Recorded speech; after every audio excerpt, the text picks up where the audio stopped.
What's going on, guys? I'm Steve. Welcome back to the channel. Welcome back to another video. If it's your first time stopping by the channel, hit that subscribe button. Trust me, you won't regret it.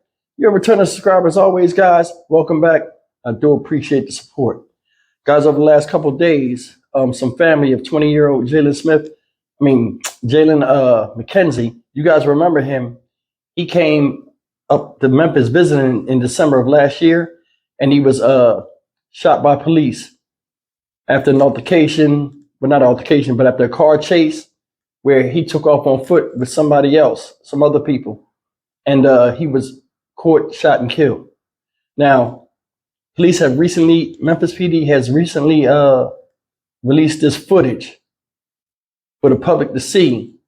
But after looking at the video footage, a couple of things have raised my eyebrow to where this is not a normal case of somebody supposedly pulling a gun and being shot by police.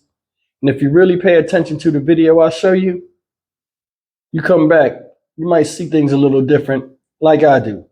But I mean, without further ado, let me show you the first video of the family and what they did in solidarity at the Memphis Police Department looking for answers.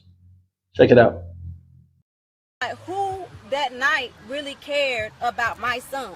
Nobody. 9 months to the day, Ashley McKenzie Smith is still rallying, still looking into what happened to her son Jaylin after he was shot by a Memphis police officer in December. I just want to know what happened to my 20-year-old that came to Memphis to visit his family that did not return home for Christmas. Marching up to MPD headquarters on Saturday, arm in arm with supporters, lining the doors with signs, pictures, autopsy reports, and makeshift body bags representing all those who lost their lives to MPD officers.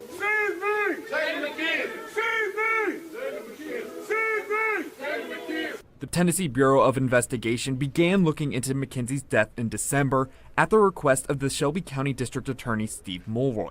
This week, his office finally released an edited version of body and dash cam footage of the December incident, and saying, "Any death is tragic," and quote, "Our office is committed to transparency in these cases, which means prompt release of video so the public can view it for themselves." However, McKenzie Smith says more has to be done. An angry mother that really need answers. We want all the footage. Demanding MPD release the names of all the officers involved, the police report, all the footage from the incident, and hold a press conference to provide transparency, so answers can be given, accountability can be maintained, and change can come. But I just feel like even though my son lost his life, I need to help save somebody else's. Guys, that was the mother and some of the family members showing a demonstration in solidarity in front of the Memphis Police Department, saying that they wasn't satisfied with what they seen, and they still want answers. Mainly the mother who's asking for this. Now, you know how I do my videos. You guys know I'll be brutally honest. My deepest sympathy goes out for this woman, because I know she had good intentions in mind when she was raising her son, and she doesn't understand because she wasn't there. But I want to go down the line a little bit, and then I'm going to back this with video evidence, you know, with a twist at the end that I think you guys want to stick around for.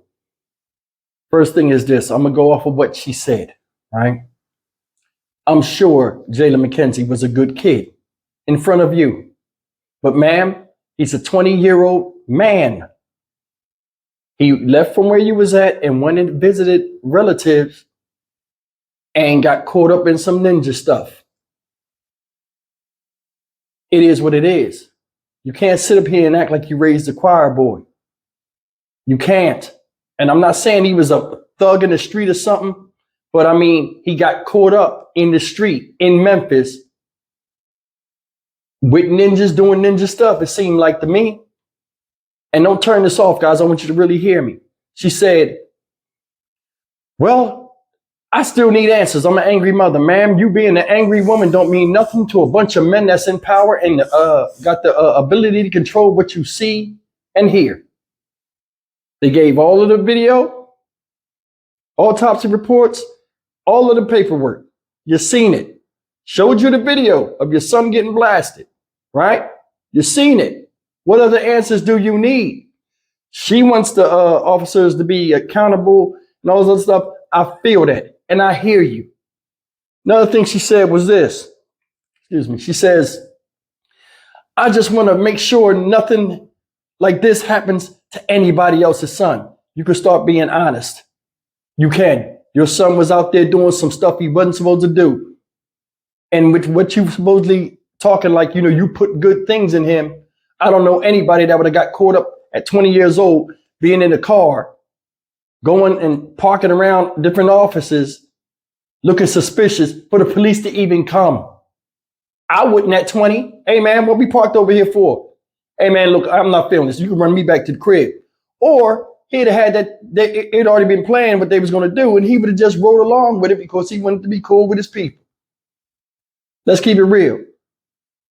It's like no parents nowadays, like I gave you an example with me, and I'm dead honest with this. If I caught my son doing some goofy stuff and he know he wasn't supposed to do that, whether he's dead or not, I'm not going to get up there and be like, I need answers when everything was presented in front of me and I know my child's ways and actions. And then just seeing that tells me to tell her what happened. I would get on air and be like, listen, my son was out there courting dumb. Don't let this be you. Nobody does that. Always, my child ain't do nothing. I don't know how my child came down here and wound up getting killed, didn't come home. We got to stop this. And it's like, I don't know if it subconsciously goes in some people's mind when this happens for them to be like, I need answers. That's like somebody giving you the test with the scores on them. This is what happened. He failed the test. Oh, I need answers. The answer's right there. Look at them. This is all, everything that right there. Now, I'm going to show you this videotape of the chase and all of this stuff when he ran and they shot. I want you guys to pay attention. And I'm going to come back. Memphis PD was wrong on a couple of levels. I noticed a couple of things in this video, and I'm going to point them out. I'm professional. Take a look.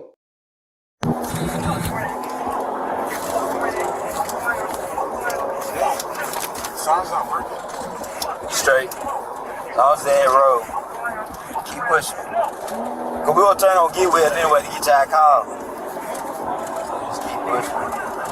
Fuck out here. Then we gotta figure out what's wrong with this motherfucking saddle. Can't really do shit to him no way. Scared the shit out of him.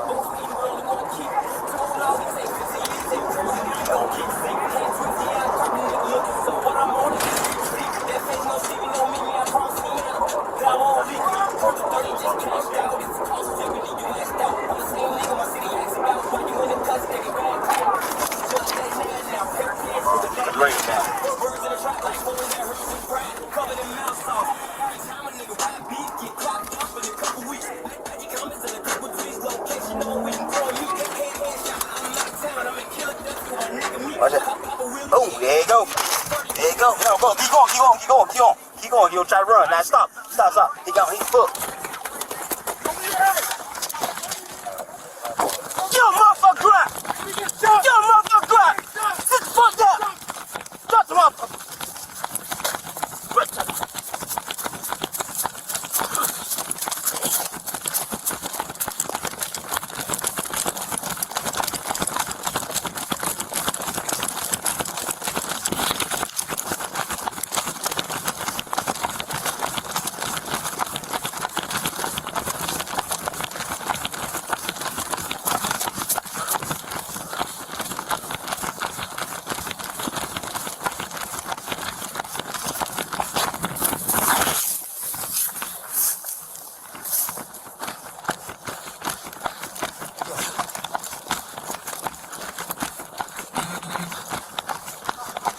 Get him, bro. Get him, boy. Man, get him. Grab his ass.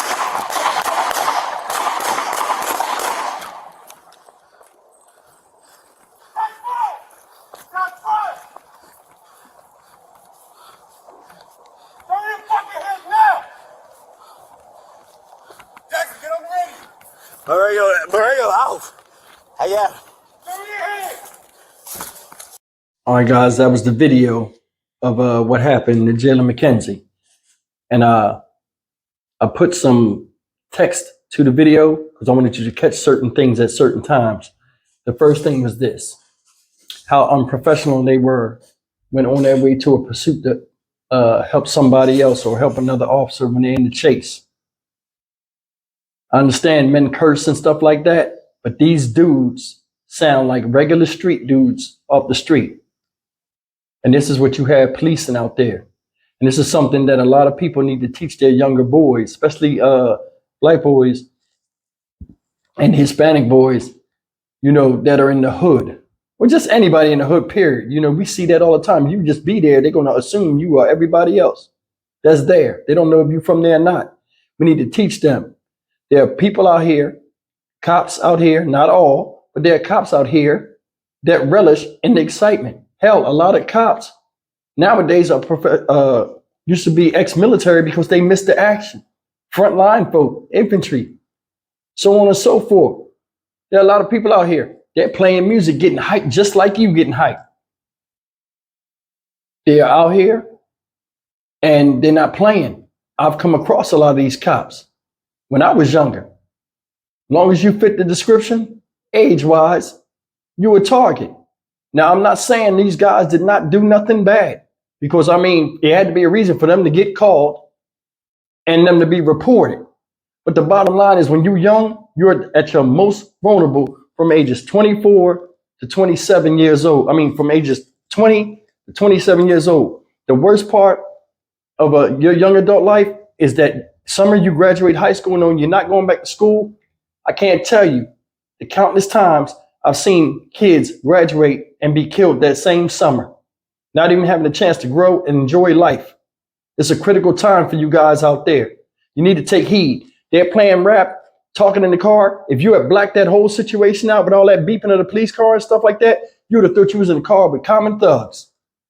No professionalism at all. Then they in a squad car where the radio don't work. How you can't even call dispatch if one of y'all get hit? Normally in that type of situation, they do what? They take the car back and get another one. I don't know if it broke on the way or not, but I mean, that's really messed up. To have them even out there, I mean, that's a risk for them. They can't even call for backup. But anyway, going forward, right? They get out the car, dude chase him. Get right up on him, the dude yards on him, takes off, right? Jaylin was the last one to get out the car and run. I don't know if he was going to sit in the car and he was contemplating when everybody else ran and left him or what. But the guy got up on him quick. He took off from him, created distance. His fat ass fell, couldn't run no more after that. And he said, that guy, and I want you to pay attention, get him, boy, get him, get him. They're like slave catchers, man. They are. They are. Other dude up there catching up to him. This is the key part where I said they wrong. Did you hear the succession of the shots? What was it, 6 or 7? Boom, boom, boom, boom, boom, boom, boom. The tone of the shots, it was the same gun. Jaylin never fired. Now they said, oh, they found him with a gun under him. In another article I heard, you got to be careful when you listen to the media because they're going by what's told to them. Oh, he was found and it was a gun underneath him. If he did have a gun on him, right? If he pulled that gun and the cop had shot him and they said the gun fell and he was under the gun or whatever, that's up in the air. But all those shots came from that cop. There was no exchange of gunfire like they say on other media outlets. Oh, it was an exchange of gunfire. Was it? Those shots came in succession. First one hit him. He must have slowed or fell. You know, the first one you get is reactionary, and then it was followed up by a barrage after that. The same tone, the same weapon. The boy never fired a shot. So, I mean, if she's saying she wants answers and all this stuff, I can understand where she's coming from. But the thing is, don't put yourself in that position in the first place. It's like you young and stuff, and you in another place, you don't know how things get down there. You ain't got to go and prove that you cool as the people that's out there, and we all know how to avoid danger. You know, I know she's hurting, and I know everything, but I mean, you put yourself in a position to where you can get got. And that's the thing. Stop putting yourself in positions to where you can get caught up in madness such as this, because can't nobody ride for you and claim injustice when you're the one throwing yourself in the fire, and can't nobody pull you out. That's all I got to say. I mean, I didn't want to sound like I'm indifferent. I hope everybody watched the whole video to get a real idea of what I'm saying. But they gave the thing. I think the lady barking up the wrong thing. She should have said that when she was on the media. It was only one thing. It was no exchange of gunfire. Answer that. I think we get caught up sometimes. This is a 20-year-old man, a man that chose to do what he did, and he got what he got. And it's unfortunate because we don't even know what he could have been in life. He don't even know. But if you can't care about yourself, like I tell my children when they was younger, if you don't care about yourself, I can't help you. Nobody else is going to care for you neither. Because normal people with common sense will say, hey, what you out here parked up and stopping at different businesses at night when there's public parking lots all over the place? You know what I'm saying. I'm Stock Market Steve for the Dynamic Region Channel. Look at that video and tell me if y'all agree with what I said. They're pumping the rap and all this stuff, getting hyped up in there. Cops and robbers, just like we played in kids. Except real people are getting shot. You know what I'm saying? I'll see you guys in the next video. Take care.